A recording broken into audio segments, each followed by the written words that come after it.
A flipper can use their own money, but if they're doing the job of the flipping and they're the primary manager on it, that is a job. They're spending 5 hours, 10 hours, 50 hours a week focusing on flipping this asset.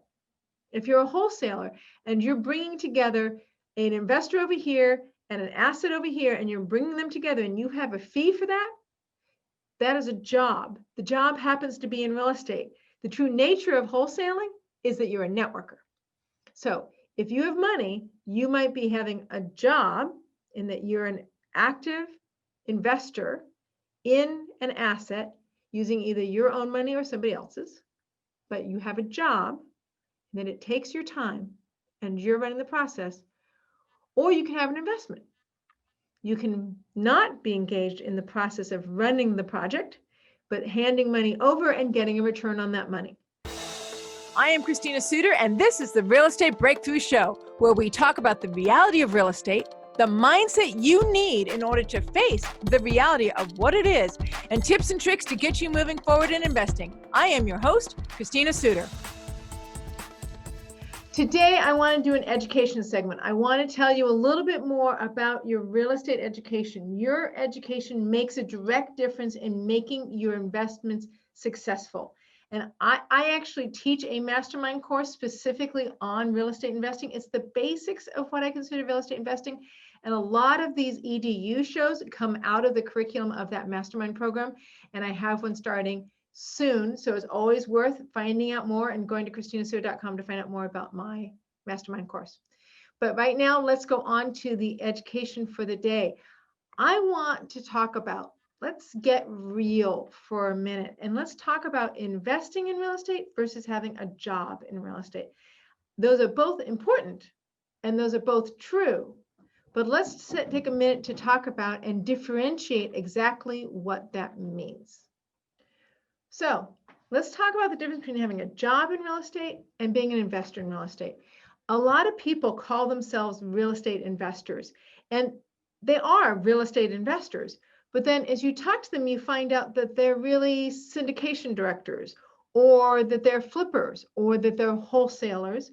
Sometimes you talk to them and you find out that they're investing in syndication deals. They're limited partners in joint ventures, or you find out that they own apartment buildings outside of California, maybe with some partners, but they don't do anything to direct it. So who are investors and who aren't? I'm going to take a minute to differentiate this, because part of this difference between investing and a job is the time it takes. So let's get clear. If you already have money that you have set aside or have available as an asset base for you to invest with, then you can choose to be what I call an investor. You have the option to be passive in the primary or active, but the primary distinguisher is that your cash is out there working, earning money. Your cash is the one that is out there working, earning money. That to me is an investment.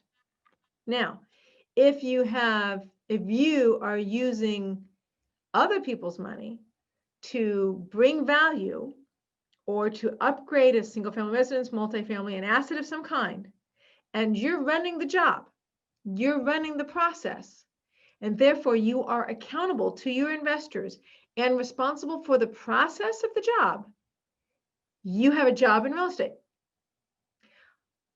A flipper can use their own money, but if they're doing the job of the flipping and they're the primary manager on it, that is a job. They're spending 5 hours, 10 hours, 50 hours a week focusing on flipping this asset.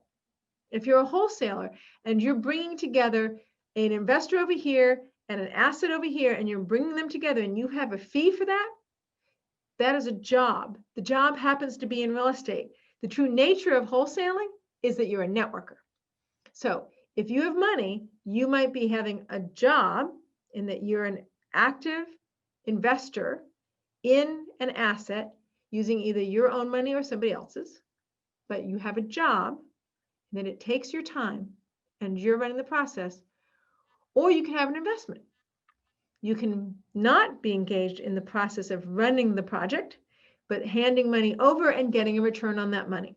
So you have money, you have a choice. You can do both. I do both. I have a job in real estate and I'm an investor in real estate. I invest in projects that are not my projects. I have investors in my projects. I've even run projects where I have very little of my own capital in the project. At the beginning of the project, I use other people's money. And then later, I might put my own money in the project because my money is the stopgap, the thing that is backing the project, the things that ensures the project has no overruns is my capital, even though I'm using other people's capital up front. So I have a job in real estate and I'm an investor in real estate, both. If you have no money, it does not mean you cannot invest in real estate. It does not mean you cannot participate in real estate. What it generally means is that you're going to look for a job in real estate. And the process of being an investor is coming soon. The process of letting instead of your time be the thing that you're earning money on, it is your cash that you're earning money on. So let's take a look at this. So a job in real estate looks like wholesaling, deal finding, real estate agent, transaction coordinator, flipper, hard money broker, tax liens. You can do that online. You used to be able to do that at the courthouse desk. You do that online. You used to be able to do it at the courthouse or the city or the county, but now you can do it online. Non-performing notes, making them performing, capital raiser for your projects or for others, and maybe even being a syndication broker, which I feel like is a newer job description where basically you vet syndications and then you recommend them to investors.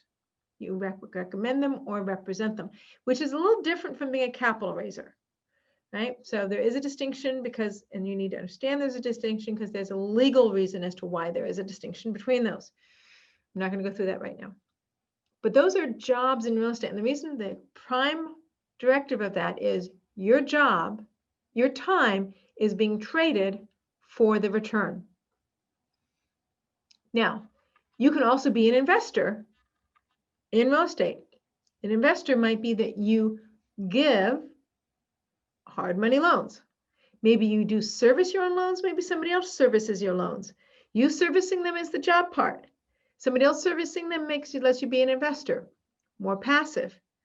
But your money is the primary thing earning the asset.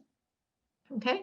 So if you're not spending a lot of time servicing your own hard money loans, which I know lots of people who do hard money loans and don't spend a lot of time servicing them, including myself, it really is more passive in that it is very little time. The asset that's really earning the return is your money, is earning the return.